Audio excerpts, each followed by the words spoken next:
vocês em Marcos capítulo 1.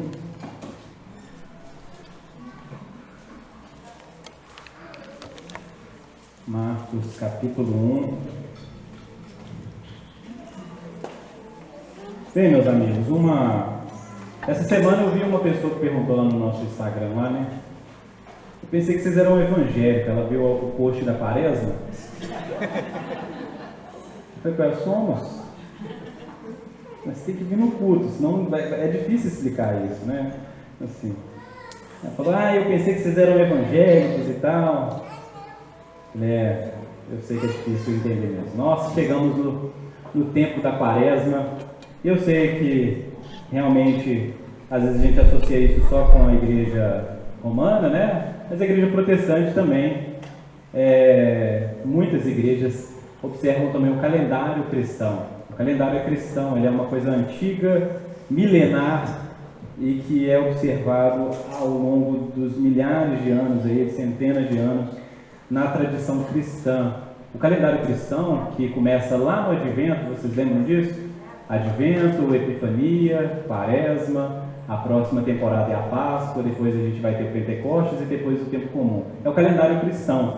Isso foi criado para ajudar a Igreja de Deus a meditar nos textos sagrados, a participar dessa narrativa do Evangelho, a pensar de maneira completa a respeito do Evangelho a partir de um próprio calendário. A gente sabe que a nossa cultura ela tem várias datas, né? Dia das Mães, Dia dos Namorados, dia de quê? De um tanto de coisa aí, não é isso? Então, nós cristãos temos o nosso próprio calendário também. Inclusive, eu faço aquela brincadeira sempre em novembro, né? Quando vai dando ali aquele quarto domingo antes do Natal, eu dou Feliz Ano Novo, né? Porque o nosso o ano cristão, ele começa em novembro ali, né? Um pouquinho antes do Natal. Então, é importante você entender. Eu sei que para muitas pessoas isso vai ser uma coisa estranha, você vai estar habituando. Então, a gente, no período da Quaresma, nós nos preparamos para celebrar a Páscoa, né? Quando chega lá o dia da Páscoa, que todo mundo vai levar ovo de chocolate, dar de presente para as crianças e tudo mais, nós cristãos nos preparamos para poder celebrar esse momento da Quaresma com alegria, o momento da Páscoa com alegria, entendendo o verdadeiro significado. E sem a Quaresma nós ficamos com a nossa compreensão da Páscoa defeituosa. A Quaresma é um tempo de jejum, oração, um tempo de contritamento, um tempo de pensar na dependência que nós temos de Deus, em como nós devemos nos humilhar, como nós somos pecadores. Então a Quaresma é esse tempo onde a gente realmente olha para quem nós somos de verdade e como nós precisamos de um Salvador, de um Libertador. Nesse período da Quaresma, ou seja, esses 40 dias antes da Páscoa, né?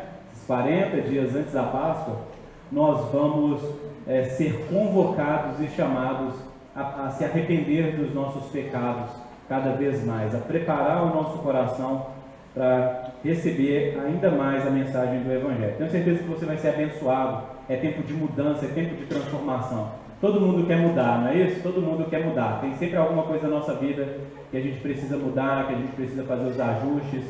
A gente precisa abandonar certas práticas que nos fazem mal, que fazem mal às pessoas à nossa volta, que ofende a Deus. E eu acredito que nesse momento nós podemos nos unirmos realmente nessa busca por transformação. E claro, sempre diante de Deus. Então, o convite para esse tempo da Quaresma é um convite bíblico ao arrependimento e à fé no nosso Senhor Jesus. Amém, meus irmãos?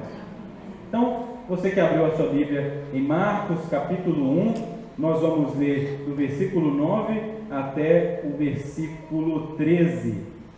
A palavra de Deus diz assim, Marcos capítulo 1, versículo 9. Naquele dia, Jesus veio de Nazaré da Galiléia e foi batizado por João no Rio Jordão. Logo ao sair da água, Jesus viu o céu se abrir e o Espírito descendo como pomba sobre ele. Então veio uma voz dos céus que dizia: Você é o meu Filho amado, em você me agrado. E logo o Espírito conduziu Jesus ao deserto, onde ficou durante 40 dias, sendo tentado por Satanás, estava com as feras e os anjos o serviam. Vamos orar mais uma vez? Pai Santo, Eterno Deus, essa é a sua palavra. Fala hoje, ó Pai, ao nosso coração.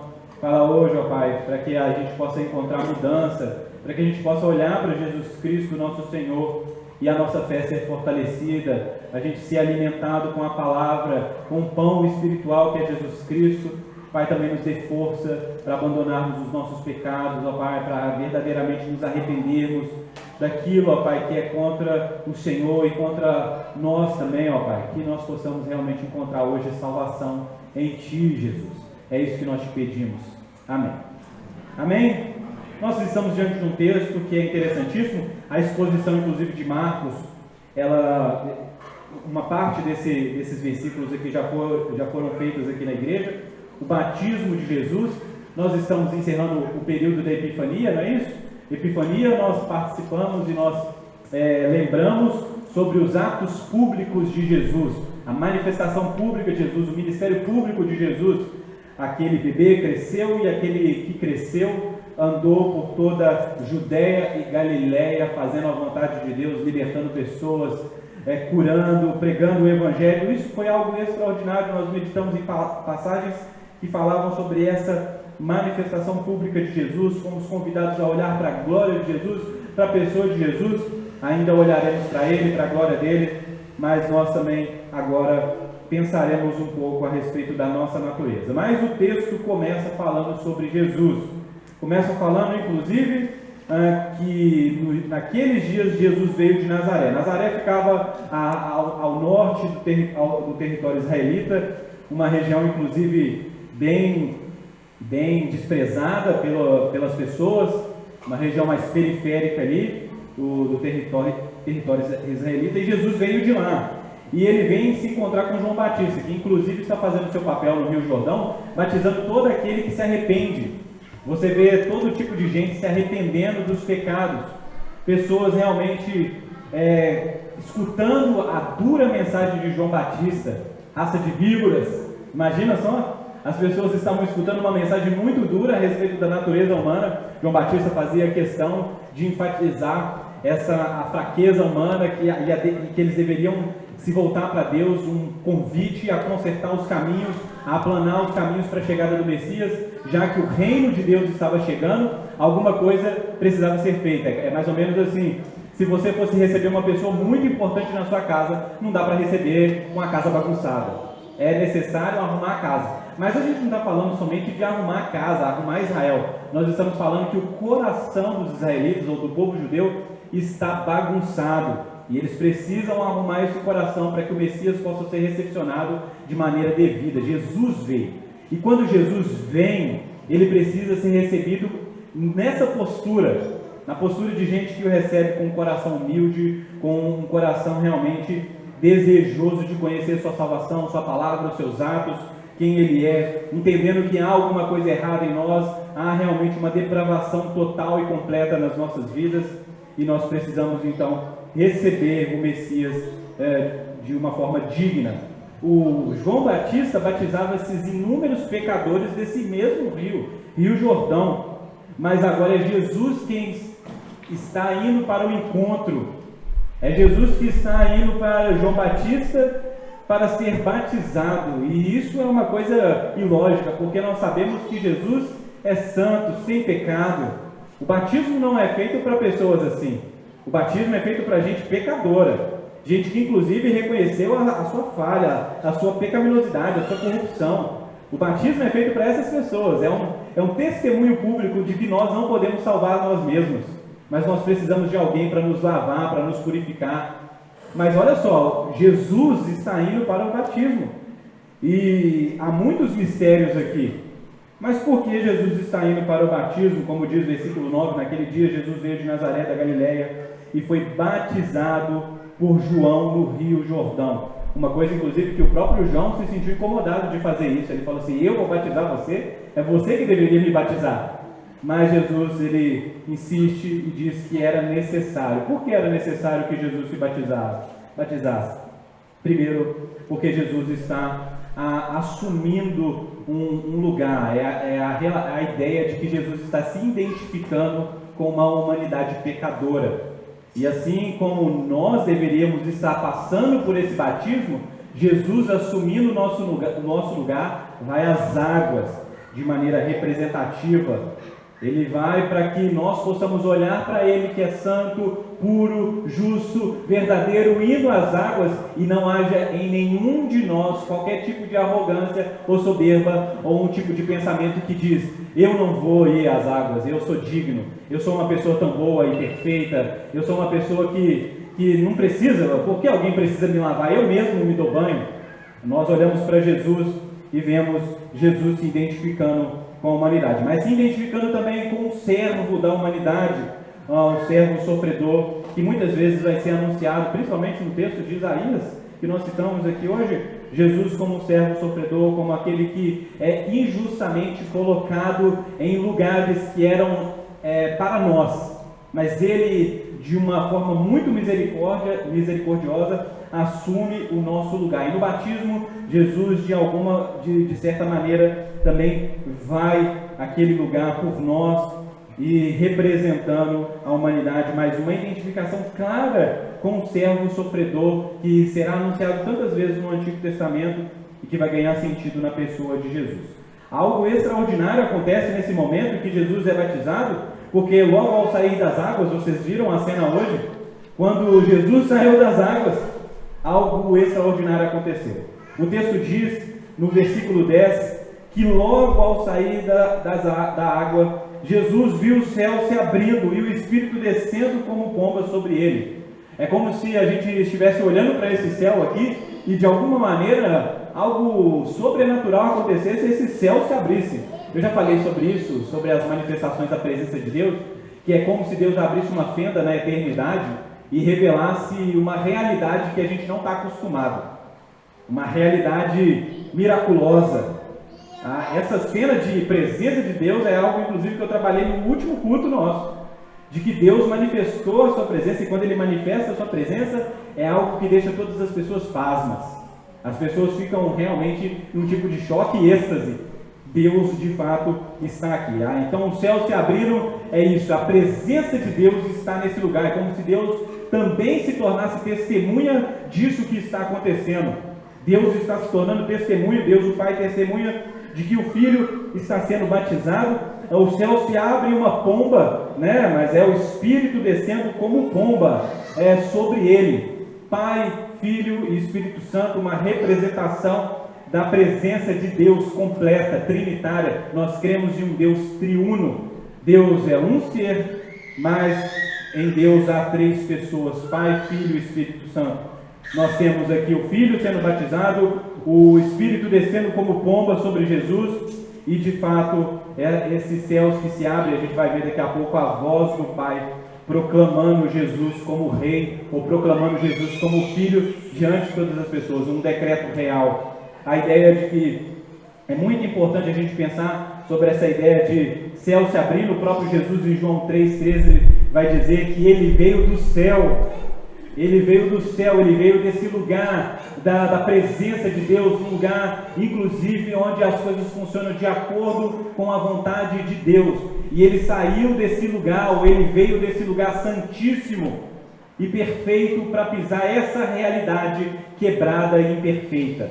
Ele veio como ser humano, o Verbo se fez carne e habitou entre nós, andando nesse mundo quebrado, com pessoas quebradas. Esse é o Jesus, esse é o Evangelho. É de que Deus não viu a sua criação dando errado e ficou distante, mas Ele viu o que o pecado fazia na sua criação e na sua criatura e se envolveu com o problema. Nós estamos falando de amor, nós estamos falando de o que é o amor de Deus, um amor que o próprio Deus se envolve.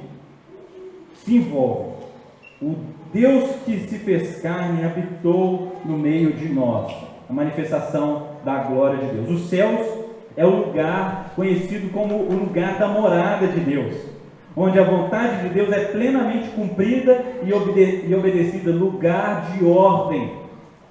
Jesus, Ele deixa esse lugar, ou Ele abre essa fenda para que céus e terras se encontrem na pessoa de Jesus, na presença de Jesus. Há muito tempo isso não acontecia, inclusive, né? Nós temos realmente os relatos de Jesus, alguns anos atrás aqui dessa narrativa, de que um anjo apareceu a Maria, apareceu a José, apareceu a anjos, mas nós estamos sendo algo que não acontece há muito tempo aqui nas Escrituras, ou na história desse povo, a manifestação de Deus, a manifestação palpável, visível de Deus.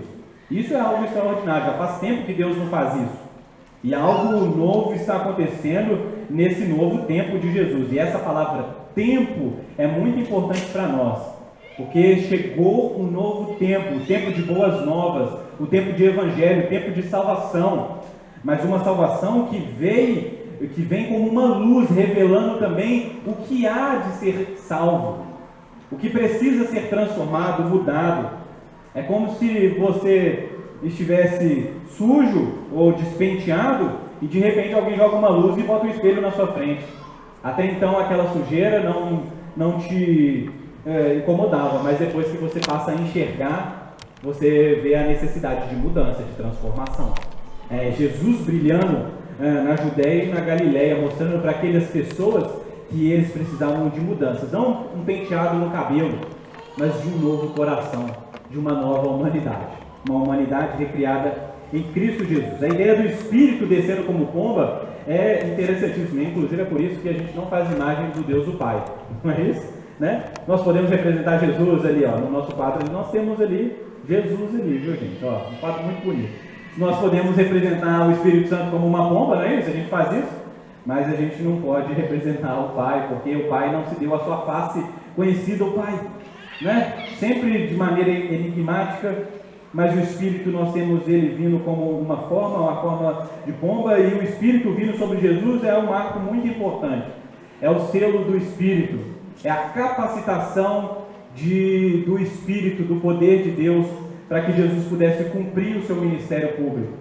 De fato, Jesus era Deus, mas não esqueça que, de fato, ele também era humano, ele era um homem como eu e você, e o Espírito descendo sobre ele significa que, de fato, Deus, o Pai, ungiu com poder, ungiu com capacidade, de que o Espírito será a força de Jesus caminhando em seu ministério, que ele não fará nada pela força do próprio braço, mas sempre na dependência de Deus, sempre no poder de Deus. Isso é algo muito importante. O Espírito Santo descendo sobre Jesus. O poder do Espírito é indispensável para nós.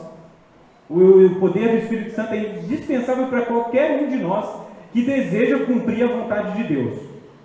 Porque uma pessoa pode ser letrada, talentosa, fluente, mas sem essas qualidades, ou esse poder misterioso, sem esse poder de Deus, ela certamente fracassará em sua missão de agradar a Deus, por mais que haja boa vontade.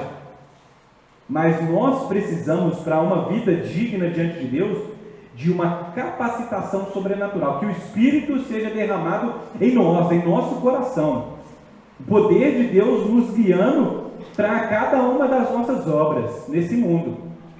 Sem o poder de Deus, sem o Espírito de Deus, nada podemos fazer que agrade ao nosso Deus. Nada podemos. Nós somos fracos, nós somos incapazes na força do nosso próprio braço. Mas pensemos sobre isso. O Espírito Santo desceu sobre Jesus, é necessário que também venha sobre nós. Essa voz que vem do céu, não é isso? Versículo 11, então veio uma voz do céu que dizia: Tu és o meu filho amado, em ti me agrado, voz inclusive que nós meditamos no domingo passado, no sermão do domingo passado, que aparece nesse momento, nos últimos momentos de Jesus, no momento de aflição, de oração, uma voz que mais uma vez confirma que Jesus não é simplesmente um homem, mas é Deus, Filho de Deus, não somente Filho de Deus, mas o amado de Deus. A palavra amado de Deus é uma palavra muito semelhante que é usada para a palavra eleito de Deus. O Jesus é o amado eleito de Deus, o escolhido de Deus. É como se o Pai houvesse proclamado realmente um decreto público para que todos pudessem ouvir, para que todos pudessem ter certeza de que esse homem que estava sendo batizado por João Batista não era um homem como os outros, mas era o Messias anunciado nas Escrituras antigas. Era o Messias que estava no meio de nós, mas o Messias que está no meio de nós não é simplesmente um homem. Ele é um homem, mas não é um homem qualquer. Ele é Filho de Deus, é o unigênito de Deus, é o Filho amado de Deus. Esse Criador dos céus e terra, esse que é todo soberano, e você fica pensando no poder de Deus, na grandeza de quem Deus é, de que, olha só, gente, viaja comigo nesse pensamento. Eu fico assistindo aqueles vídeos aleatórios que praticamente todo marido faz, né, quando chega em casa depois do dia de trabalho, né? As fotos daquele satélite lá que fica tirando a foto dos espaços lá, do James Webb lá, né? Tem aquela coisa lá. E eu fico imaginando que existem galáxias, estrelas e constelações e tantas coisas criadas nesse universo, a qual o homem mal conhece a sua cor, a sua forma e o seu tamanho. Nós temos coisas adiante dos nossos olhos que são extraordinárias, mas se a gente parasse de olhar para o universo longe e começasse a olhar para esse universo perto, pega uma planta na mão, começa a observar uma formiga andando, caminhando, todas unidinhas, juntinhas, ali pega a planta, todo mundo, ninguém se perde, todo mundo sabe. Que coisa extraordinária é a criação, as cores das coisas, a variação de flores que nós temos. Você pega as épocas das estações e você percebe nesse próprio giro desse planeta, o pôr do sol, as ondas do mar, a maré que sobe e que desce, a diversidade que existe de animais, as relações. Começa a pensar na capacidade humana de criar, de perceber, de alimento, de experiência, de coisa que nós... É tudo muito fascinante, um testemunho claro de que existe um Deus criador por trás de todas essas coisas. E que esse Deus, criador de todas essas coisas, tem um filho que ele ama muito, de maneira especial, de maneira exclusiva.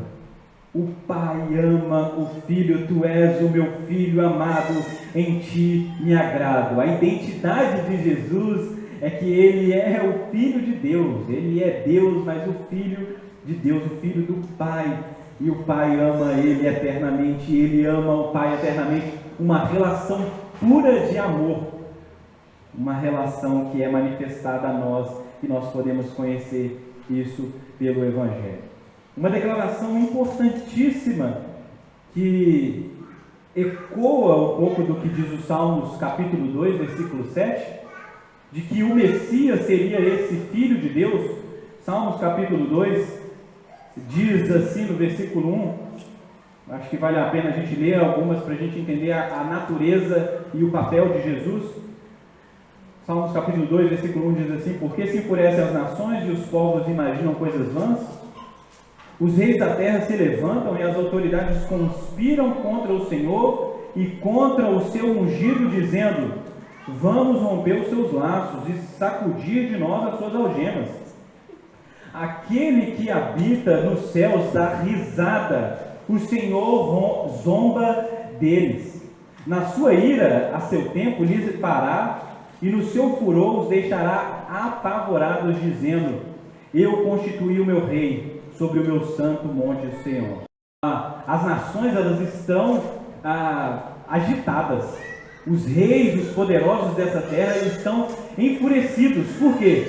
Porque um novo rei está sendo apresentado, um rei muito maior, sublime e poderoso. Um rei que tem poder sobre esses outros reis, sobre esses outros reinos. E esses reis estão planejando coisas vãs, estão buscando formas de como eles podem, de alguma maneira, atingir esse novo rei, esse novo ungido, esse novo Messias que está sendo proclamado. Mas dos céus, Deus está rindo dos planos vãos desses reis poderosos. Porque nada pode impedir os planos de Deus. Nada pode se equiparar ao governo e poder desse novo rei que está sendo anunciado. Ou seja, a mensagem de Salmos capítulo 2 é que Deus tem um rei para governar essa terra. Entretanto, quando nós continuamos a ler, a natureza desse rei vai sendo revelada. Esse rei é constituído pelo próprio Deus, sobre o monte Sião. É um decreto que é proclamado, Ou esse Senhor que decreta esse novo rei diz: você é meu filho, versículo 7, hoje te gerei. Você é o meu filho. Quer dizer então que esse novo rei não é simplesmente um homem qualquer, mas é o filho desse Deus, o filho desse Senhor. É o decreto desse Deus que diz: você é o meu filho, hoje te gerei.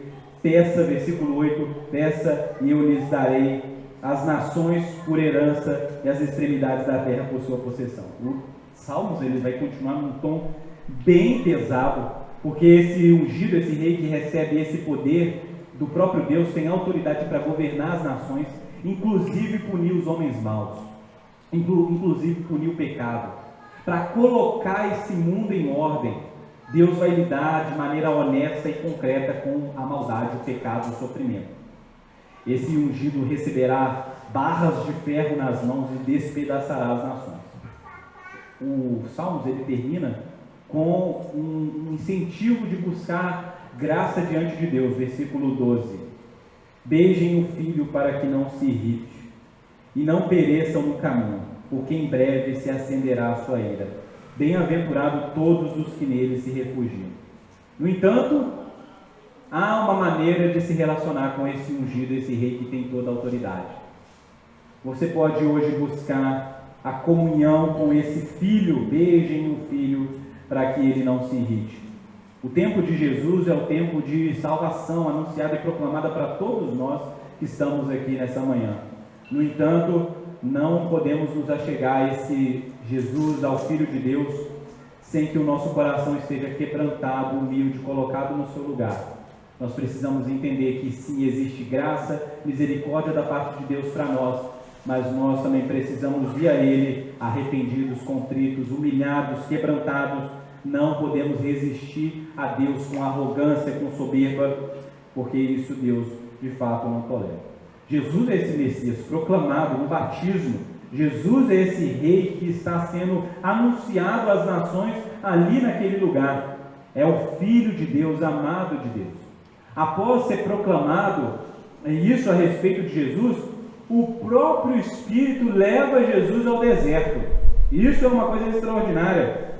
É como se, e eu vou repetir essa imagem várias vezes hoje aqui, é como se algo em Jesus precisasse ainda ser lapidado.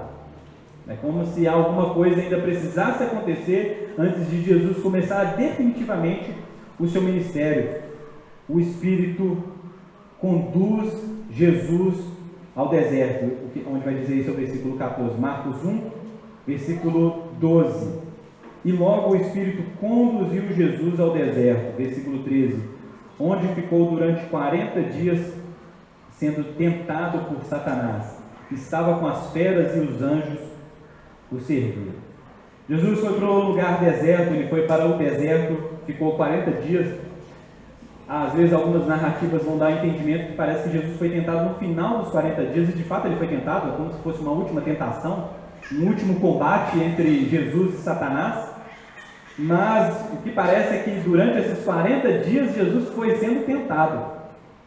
40 dias sem comer, sem beber, fome, frio, calor, sede, sozinho, um lugar onde o ser humano é colocado à prova. Eu assisto muito esses documentários de sobrevivência e é sempre assim, as pessoas chegam lá, eu sei fazer fogo, eu sei fazer abrigo, eu sei encontrar água no caule das plantas.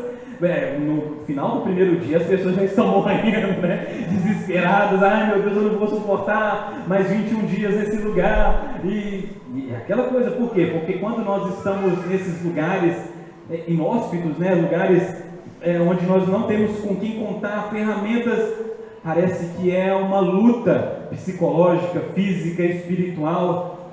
A gente começa a perceber como nós somos fracos, frágeis. A gente percebeu isso ao longo dessas semanas aí na nossa comunidade, como que um mosquitinho pode colocar tanta gente na cama, não é isso? Como nós somos fracos e frágeis. Às vezes a gente acha que a gente é as pessoas mais poderosas, tratamos as pessoas mal por isso, mas como nós, uma gripe, um mosquitinho, um acidente, não é isso? Uma veinha, não é, meu irmão? Uma coisa pode acabar com a nossa vida, como que a vida ela se torna tão frágil diante dos nossos olhos. Jesus está num lugar onde ele está sendo provado por todos os lados e tentado por Satanás, certamente. As pessoas acham, por exemplo, que quando você é cheio do Espírito Santo, como Jesus foi cheio do Espírito Santo aqui, significa que você não vai passar por nenhum tipo de tentação ou provação. De que nada vai acontecer, você não vai sentir falta de nada, você vai estar sempre cheio de alegria, disposição. Não é isso? Imagina só, Jesus foi cheio do Espírito Santo e ele estava ali naquele lugar que você não vai ter nenhuma tentação, por exemplo, né? Mas ser cheio do Espírito Santo não significa que você vai ser mais ou menos tentado, que a gente vai ser salvo de situações de perigo. Pelo contrário, nós somos cheios do Espírito Santo para suportar com fidelidade todas essas coisas e no final ser socorrido. O Espírito Santo, ele nos capacita a passar por esses momentos de adversidades que são comuns à maioria das pessoas e quando se trata de cristãos ainda mais. No entanto, nós podemos sair dessas batalhas, desses confrontos, desses embates vitoriosos na força do Espírito Santo. É o que Jesus está passando aqui. Tentado, mas cheio do Espírito Santo, com fome, mas cheio do Espírito Santo, com sede, mas cheio do Espírito Santo. Jesus está lá, ele não está só. Imagina você só, sem pessoas do seu lado, alguma coisa precisa te sustentar. Perceba bem essas pessoas que, como vou trazer de novo o exemplo essas pessoas que fazem trilha, esses montanhistas, né? Essas pessoas que passam dias sozinhos, alguma coisa precisa manter. Frio, fome, sede, isso é duro. O fato de estar sozinho, pensar onde estão aqueles outros que começaram a jornada, mas me deixaram aqui. No entanto, Jesus não se esquece nenhum dia da sua vida de que o Pai o ama fervorosamente, dedicadamente. Jesus pode confiar no amor do Pai por ele, e por isso ele pode suportar 40 dias no deserto, porque o Pai o ama. Ele é o Filho de Deus amado. Ele é o Filho de Deus a quem Deus, o Pai, tem prazer. Nós, cristãos, também somos convocados a pensar dessa mesma maneira, de que se verdadeiramente somos filhos de Deus, podemos confiar no amor de Deus, independente dos desertos que nós passemos. No deserto, um lugar de escassez, de suprimento, somos humilhados. Nós somos humilhados. E percebemos que sem Deus não podemos nada. Quando nós somos levados a essas situações, e o período da quaresma, esses períodos de jejum, de oração, de abstinência, de muitas coisas, nós somos humilhados. Nós percebemos como nós somos dependentes das coisas. Celular, gente, aceitação, aplausos. E se Deus tirar tudo isso de você? E se Deus tirar tudo isso de você? Como fica o seu coração? Essas coisas, elas são importantes, primeiro porque elas revelam a nossa fragilidade, como nós somos frágeis, como nós somos vulneráveis. 40 dias no deserto faz a gente pensar nos 40 anos do povo de Israel naquele deserto. 40 anos caminhando para herdar um lugar. No entanto, eles andam, dão volta, se rebelam, desobedecem, e Deus suporta eles. Suporta e é misericordioso e sustenta aquelas pessoas. Aquele povo no deserto, a gente vê essas histórias tanto em Deuteronômio quanto no Êxodo também, quando o povo andava e como Deus ainda esteve lá, mesmo no deserto. Eles reclamavam de fato de não terem muitas coisas, mas eles tinham as outras coisas, inclusive a principal, que era Deus, a presença de Deus. Nada faltou. Nada faltou. Eles foram humilhados, eles foram trabalhados.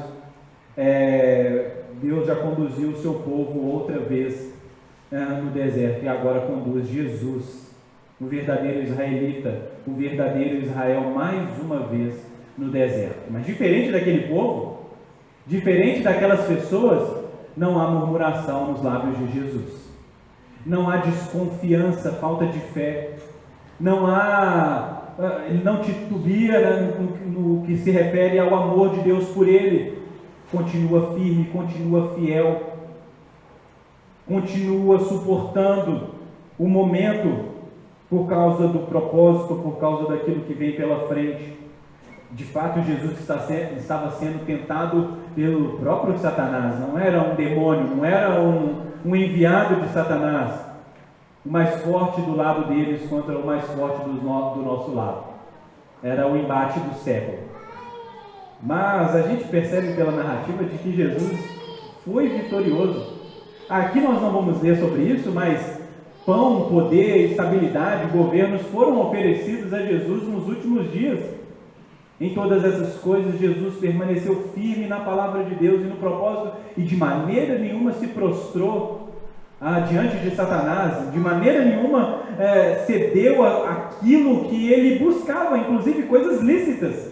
Em nenhum momento procurou atalho, resistiu a Satanás, venceu o início da humilhação, o início da vitória de Jesus contra Satanás e suas forças demoníacas. Uma batalha que é vencida no deserto aqui e é vencido na cruz em outro momento. Como os lugares de confronto e de batalha são terríveis, são lugares de extremo, mas Jesus vence no deserto e vence na cruz por causa do amor que Ele tem por nós. Coisa extraordinária. Que boa notícia é o Evangelho para nós. A gente precisa pensar nisso, de que o Espírito que conduziu Jesus ao deserto não tenta Jesus. No entanto, coloca ele numa situação para ele ser tentado. Aquilo que para muitos de nós pode ser um lugar onde nós vamos ser tentados, não duvide de que o próprio Deus permite esses lugares para que nós sejamos provados. E como uma espada que é trabalhada com um martelo em cima de uma bigorna, com duras pancadas, assim nós cristãos também somos moldados diante das adversidades e provações, para que possamos sair desses confrontos, desses lugares de sofrimento, fortes, afiados, prontos para cumprir o nosso propósito e o nosso chamado.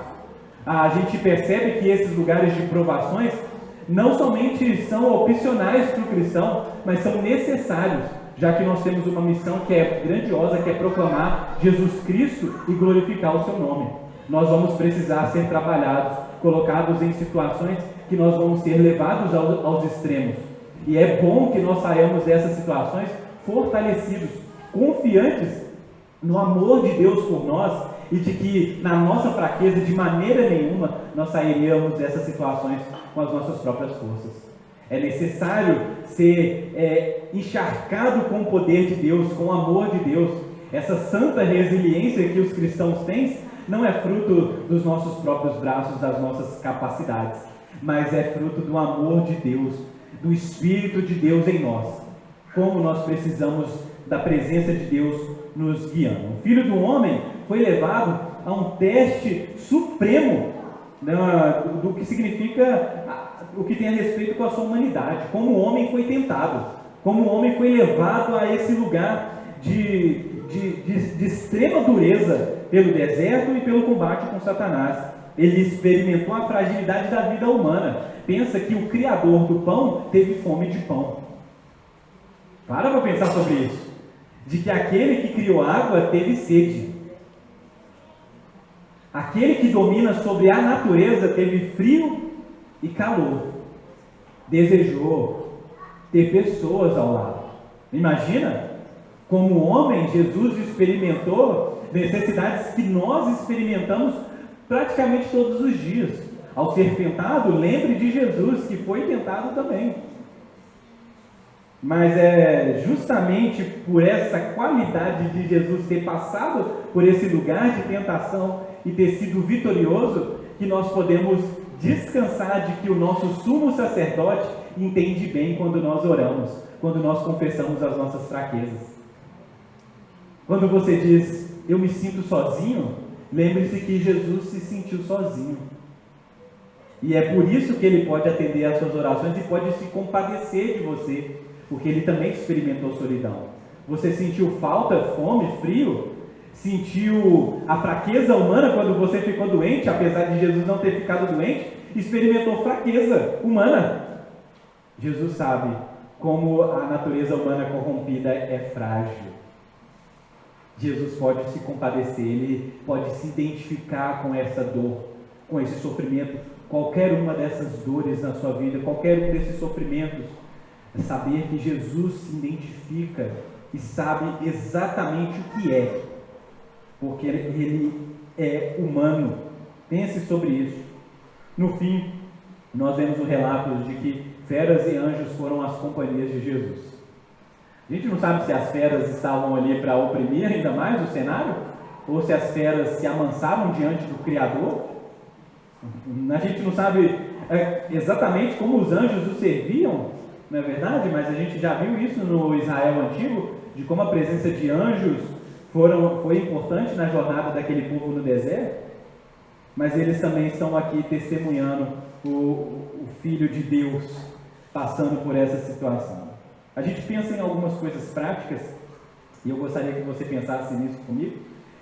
Primeiro, que quando nós olhamos para o batismo de Jesus, ou participamos de batismo, como foi o batismo do Igor hoje, muitas coisas vêm à nossa mente. A gente percebe que nesse batismo que é anunciado, também é anunciado a nossa salvação. De que no batismo de Jesus, o próprio Pai proclama: esse é o meu Filho. Uma espécie de que a salvação está sendo revelada a nós. Quando nós vemos um batismo de uma pessoa, semelhantemente nós pensamos nisso: Deus ainda está salvando pessoas. A salvação que Ele executou na minha vida é verdadeira, é real. Que a gente lembre que no batismo de Jesus é anunciado o tempo da nossa salvação. O tempo da nossa salvação. Gálatas 4:4 diz: mas quando chegou a plenitude do tempo, o tempo certo, o tempo exato, o tempo propício, Deus enviou o seu Filho, nascido de mulher, nascido sob a lei, para resgatar os que estavam sob a lei, a fim de que recebêssemos a adoção de filho. Isso é extraordinário? Isso deveria alegrar o nosso coração? De que o Filho de Deus vem a esse mundo para que nós pudéssemos também se tornar filhos desse Deus de Pai amoroso. Isso é extraordinário. De que na salvação nós somos adotados como filhos também de Deus. Assim como Jesus é filho, agora nós também nos tornamos filhos pela fé em Jesus Cristo. E por vocês são filhos, Deus enviou o Espírito de seu Filho ao nosso coração, e esse Espírito clama: Abba, Pai. Assim você já não é mais escravo, porém filho, e sendo filho, também herdeiro de Deus. Se a salvação não fosse algo extraordinário para nós, o fato de, pelo sangue de Jesus, pelo sacrifício de Jesus, não haver mais condenação, ira contra nós, isso já seria algo extraordinário. Mas a obra da redenção, ela é além daquilo que é bom, ela transborda de bondade.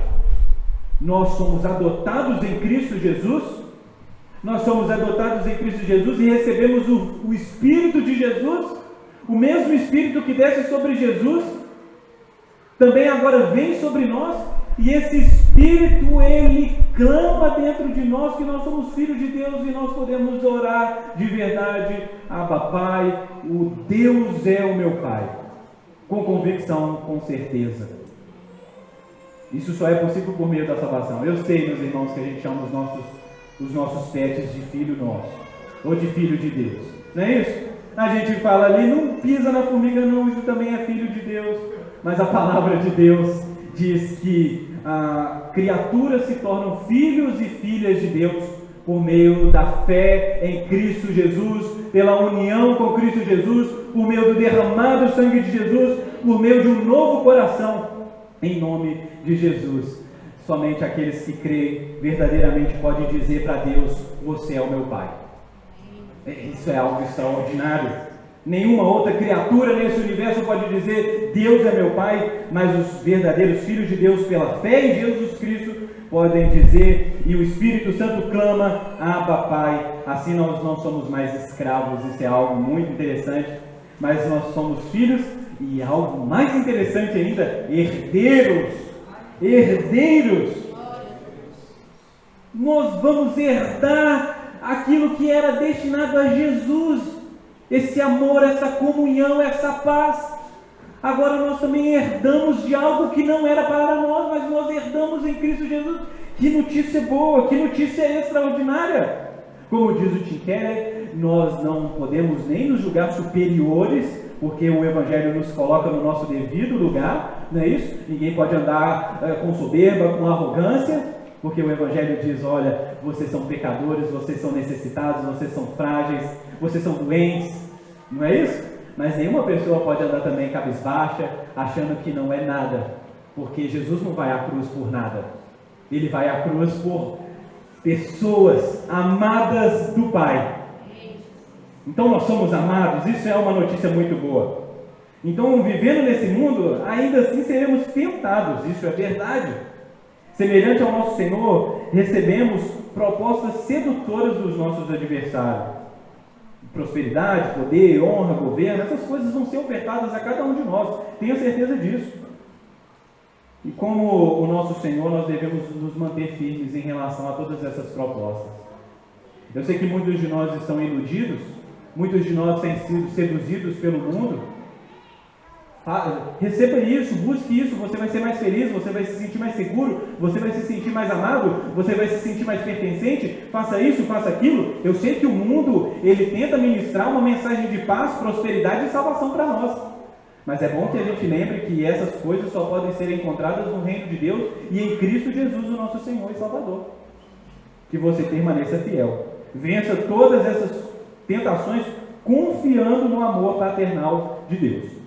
Por fim, eu gostaria de pensar que a jornada cristã é um processo. Uma hora a gente é proclamado que nós somos filhos de Deus, amados por Deus, e em outro momento nós estamos em desertos, sendo tentados a desacreditar de tudo aquilo que foi dito a respeito de nós pelo Evangelho. No culto você vem, você escuta o pastor falando que você é filho de Deus, mas segunda-feira dentro de um ônibus lotado, alguém brigando com você por causa de um lugar, você fala, será que Deus está mesmo do meu lado? Não é isso? Mas você precisa passar por essas tentações. Quando o pneu do carro do seu carro fura, quando alguma coisa dá errado, a gente começa a ser bombardeado por essas mensagens. Permaneça firme na mensagem do Evangelho de que Deus o ama tanto a ponto de enviar Cristo Jesus à cruz para te ter por perto, para trazer redenção. Pense numa verdade que Deus não tenta ninguém. Tiago capítulo 1, versículo 13. Deus não tenta ninguém. No entanto, Ele não nos poupará de lugares e situações onde nós seremos tentados por Satanás, mas esses lugares se tornarão lugares de provações. Mas se Deus permite que a gente chegue nesses lugares, é porque Ele confia. Olha só, isso é uma coisa muito importante. Ele considera de que você está forte o suficiente para passar por essa situação. Então, quando cair em pecado, não joga a culpa em Deus. Deus, se você tivesse me livrado dessa tentação, estava tudo certo. Não, se Deus ele permite realmente que você chegue a esses lugares, e olha só, não é você tentando a Deus, você não pode fazer isso, mas se Deus permite realmente essas situações de deserto, que você possa saber também que existe uma capacidade em Deus, liberada para você pelo poder do Espírito Santo, para que você possa suportar todas essas situações e glorificar a Deus e ser fiel a Deus no final. A nossa fraqueza sempre vai estar onde está o nosso coração. A gente sempre vai ser tentado nesses lugares. O Tiago, inclusive, ele vai dizer isso, que nós só somos tentados naquilo que nós cobiçamos. Não é isso? Nós temos desejado coisas que nós não deveríamos estar desejando. Não é isso? E Deus vai permitir que a gente tenha acesso a muitas dessas coisas para que a gente possa ser fiel a Ele. E uma vez vencida essa batalha, nós somos fortalecidos, nós somos afiados, nós somos modelados como uma espada é modelada com um martelo batendo em cima dela, em cima de uma bigorna. Pense sobre isso. Certamente Deus não deseja que caiamos em tentação, mas se Ele nos trouxe a esse lugar deserto, que nós possamos confiar nele. Confie em Deus, é uma coisa que você deve fazer. Confie em Deus. Quando nós passamos pelo batismo, quando nós passamos pelas águas, é uma declaração pública de confiança em Deus. Hoje que nós vemos aqui, na vida do Igor, é algo que deve nos lembrar do dia que nós confessamos publicamente a nossa confiança em Deus, no seu amor, no seu Evangelho. Lembre disso. O Lutero, ele, inclusive, dava um exemplo muito bom, e eu vou pedir os irmãos para ficar de pé nesse momento.